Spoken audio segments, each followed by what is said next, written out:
Ang follow-up, hindi panghabol, yan ay pang-guide. Kapag may ready client ka na, doon madalas nagkakamali ang isang seller. Excited ka na. Ramdam mong malapit na. Kaya ang follow-up mo, nagiging ganito. Sir, update po. Ma'am, push na po. Sir, ano na po?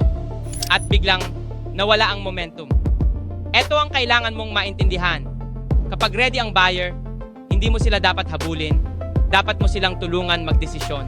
Sa follow-up, may 3 bagay kang dapat malaman. Una, clear recap.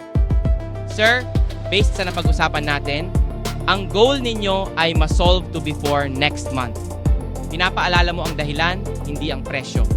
Pangalawa, clear next step. Ready na po tayo to start anytime this week.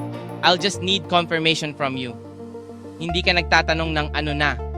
Nagbibigay ka ng direction. Pangatlo, calm confidence. Walang pressure, walang panic, walang last chance energy. Kapag calm ka, mas nagiging kampante sila. Tandaan mo to, follow-up is not about reminding them you exist. It's about reminding them why they wanted this in the first place. Guide the decision. Don't chase it.